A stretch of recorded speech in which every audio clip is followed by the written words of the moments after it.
Do I have the right screen up there? Is the right screen up there? Yep, looks good. Okay. So good morning again, everyone. Glad that you're here. Um, in July, kind of traditionally, I've done either kind of a topic of review or updates from the field. And so I'm going to continue that tradition. This time of year, I'm prone to kind of reflect on the previous year. We want run on fiscal years, July to June. And so it's a time of reflection. And it's also a time I occasionally I'm able to go to a conference that's kind of an international CBTP conference and just kind of listening to the themes that came across in this conference. And I was able to attend this conference in June. And so what I'm going to cover today, the objectives are to look at some of these trends. And it's not an exhaustive search or a meta-analysis. It's just some themes that stood out to me. And in particular, there was a huge emphasis on the lived experience perspective on CBTP. So folks who experience psychosis and who receive CBTP, what is their perspective on this kind of treatment? And I'm going to talk a lot about that today. And then I'm going to talk a little bit, a couple other highlights, one about how to help families with CBT-informed skills, and then a little bit about digital apps and CBTP. But those will just be real quick updates. All right, so in this conference, what was really interesting is that from beginning to end, we had somebody with lived experience presenting, introducing the conference, reflecting on the themes, covering a lot of different areas. And an article that was talked about there was by Treichler and Jones, and it was really about, it's a little bit of a negative article in the sense that there can be harm sometimes from therapies, but what it really I think tried to point out is like, how do we help individuals with lived experience inform our practice? And that there's a great deal of value and a lot of things we can learn to improve our practice. And so the areas that were talked about span from research to just system-wide approaches. So in the research end, do we have folks with lived experience helping to design studies, talk about like how to develop it, what are the goals, things like that, all the way through dissemination. On the training end, do we have folks with lived experience helping to identify key focus areas, methods? One of the things talked about I haven't thought a lot about was like, think about the role plays. Now, those of you who went through our trainings know that we do a lot of role plays. And normally we just role play somebody we know, or one of the trainers will do a role play. But we're beginning to think about like, how good are these methods? Can we have individuals with lived experience help us shape the way that we develop role plays and structure those a little bit? On the practice end, where can we get feedback about what are the facilitators and impediments to recovery? In the practice end, there's a measure called choice that we talk about in our training, and that was developed by service users, people with psychosis, an outcome measure, so that it identifies the things that are important to people with lived experience, all the way to the system level. How do we improve access to care, things like that. And so one of the themes was to have a voice and a choice and then a seat at every table. And so that was kind of something that kind of stood out to me at the conference. Now, when we think about lived experience, and I'm going to focus a bit on practice, this is a slide we use in our training in terms of what individuals want when they come in to receive CBTP. Certainly they want to be listened to, seen as a person, not a problem, to have their experiences validated, which can be challenging, right? Because psychotic content can be rather unusual for many of us to really understand. Mostly to be given hope. That's a big part of what they're looking for, to be able to have choice and collaboration in treatment, and to regain a sense of self, and to rebuild their lives with optimism. And in the conference, these two stood out quite a bit, the validation of what they're experiencing and kind of acceptance of them as persons, and that this is the best way they're making sense of whatever it is they're experiencing right now. And ultimately to always be valued and given hope. Those themes really resonated. And so reflect on that. I looked at some of the literature from this. So like, what do we know about what's helpful from CBTP from the service user standpoint? And none of these particular qualities of a therapist are going to surprise anyone here. Certainly being reliable and present, flexible, empathic, person-centered, genuine, tolerating and accepting really whatever distress is present, non-judgmental, a place where two people can meet, a space where you're allowed to openly talk about concerns and try to together work on solutions. And from the conference, empathy was the theme that really stood out the most to me. On the change mechanisms that service users find helpful, one is just to have a clear rationale and explanation of therapy, like why are we doing this? And so often when I do therapy, we'll start with a strategy or technique, but I don't always think about like, well, why are we doing this? Like, how does this make sense that we're going to talk about distraction as a way to deal with voices? How does that even work? What's the benefit of that? How do we think about those kinds of things? So always kind of keeping in mind to kind of be very transparent and like, I think this is a way to go. What do you think? Here's the reason. What do you think? Kind of bringing them in all the time. Having some sort of an assessment to monitor progress was found to be helpful. Facilitating understanding, and in this particular study through formulation, but I think all efforts to try to get a shared understanding of things are really important. And I have a quote there that you can kind of read on your own. Of the techniques that got some mention were normalization. And remember, normalization, self-disclosure is part of that too. So I think planned, thoughtful personal disclosures can be really helpful. Homework, we know in CBT in general, when it's well designed and there's collaboration and it's done, there's more likely to be improvements.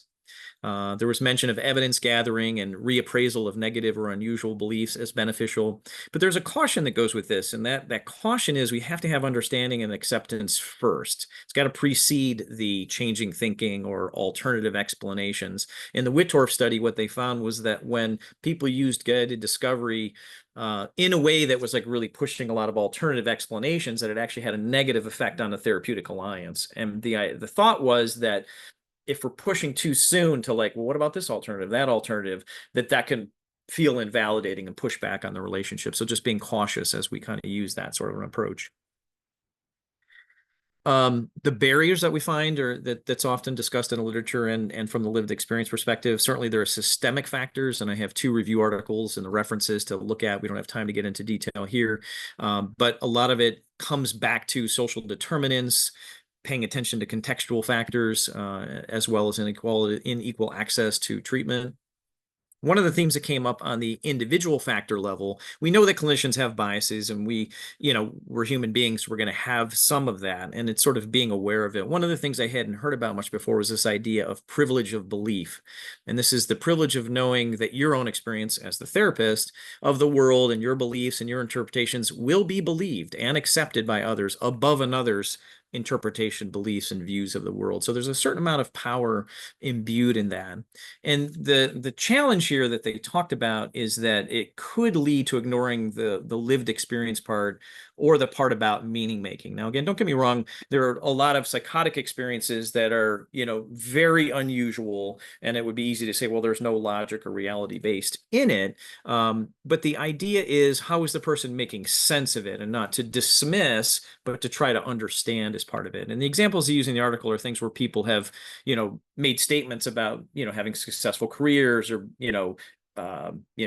businesses, things like that were dismissed, even though they were true, because they were seen in the light of having psychosis and couldn't possibly have had that happen. Or where threats they were felt threatened, and there were credible threats that were occurring. So again, always just being careful not to dismiss and understanding the kind of privilege of belief that we have.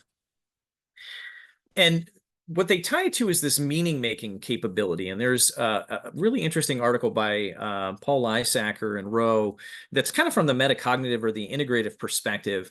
But what they talk about, what's most important from the client factor, is helping individuals reclaim their sense of agency. So psychosis takes away a bit of that, like I have control or to be an active agent in the world. And then all of the follow-up, rights taken away, being hospitalized, et cetera, takes away that sense of agency. And so for the client, reclaiming that sense of an active agent in their own life, developing self-reflection skills, and developing healthy meaning-making skills. And by that, they mean like when experiences happen, how do I make sense of it?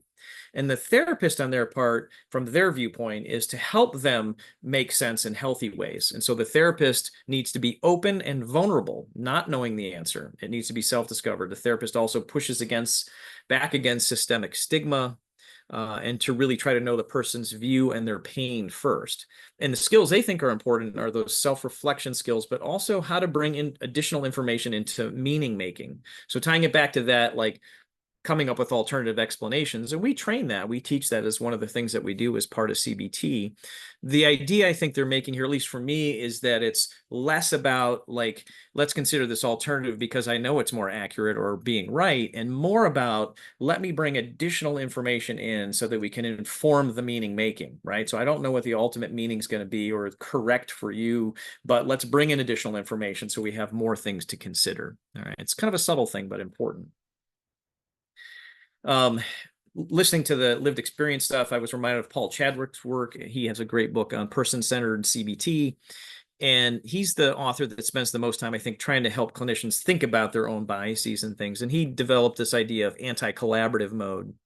He believes that therapy should really be super collaborative. And so there are conditions where we can be collaborative and conditions under which we're less collaborative. And he would argue that when we feel really frustrated, we should ask ourselves, what am I demanding? What am I lacking in this moment? We've all been there, right? Frustrated, like, therapy is not progressing. Like, what assumption is under that, right? And so often, in his view and mine too, is that it's a lot of it has to do with like change needs to happen, right? I'm in here to make change or help change. And if change doesn't happen, I failed, we failed, and that can lead to a space where we're less willing to be open and collaborative, or I don't feel qualified, I don't know what I'm doing here.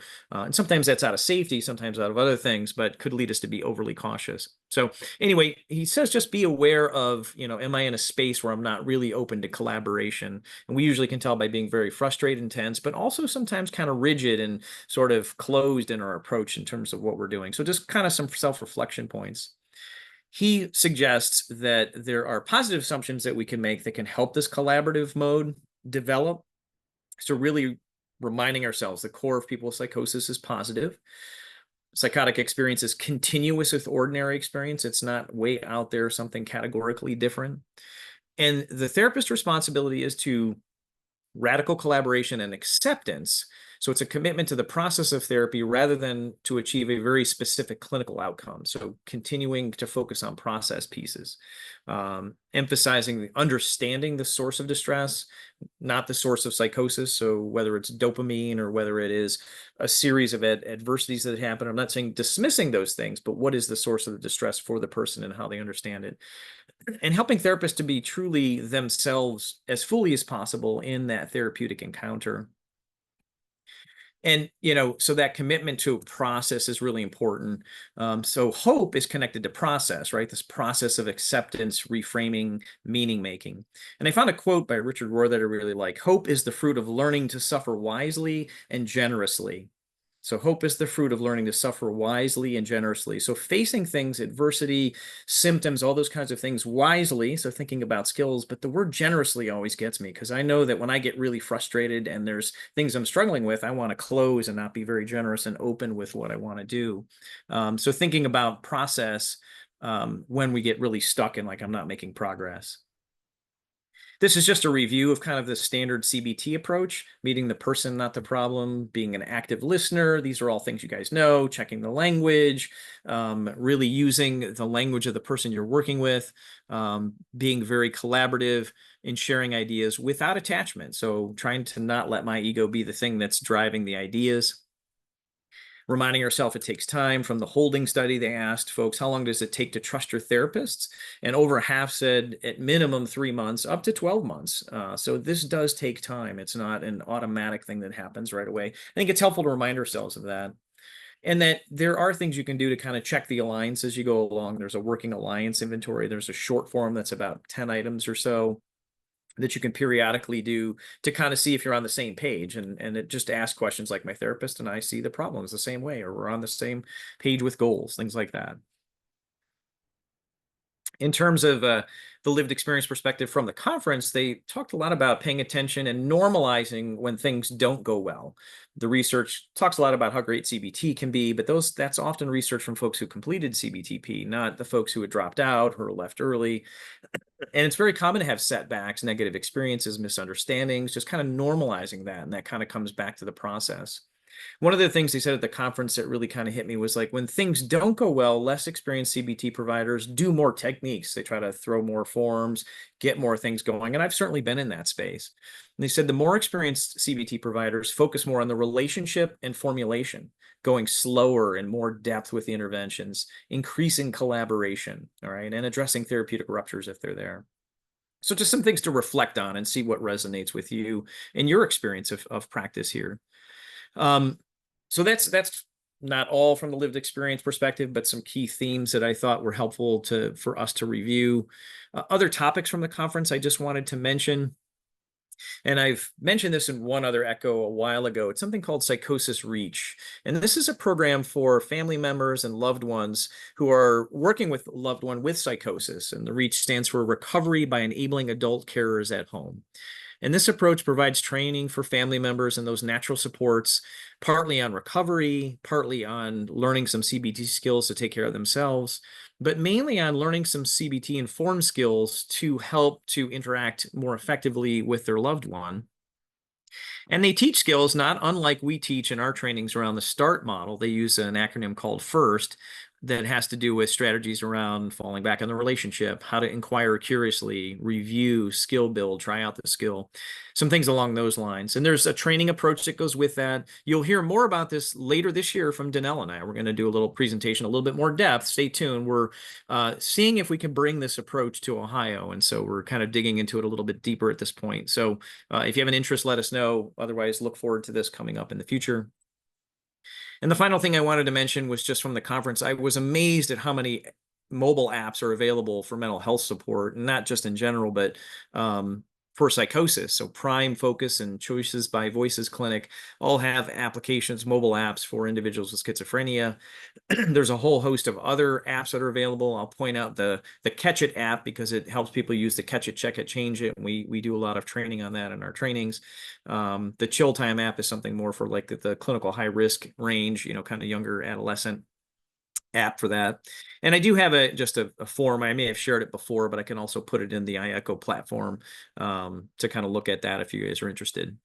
All right, that's all that I have for today, just in the review. There's more out there. We take a question or so. This is just a little shameless prime for the North America CBT for Psychosis Network. I will have to say that I am the membership secretary, so I will put that out there as well. But this is really a pretty good group. Check the website out. There's a lot of access to training, research articles, things like that. And so it's kind of a group within North America trying to just promote good practice. And speaking of which, within that group, we just had a meeting on the lived experience end of things to try to figure out how we can integrate that into the network.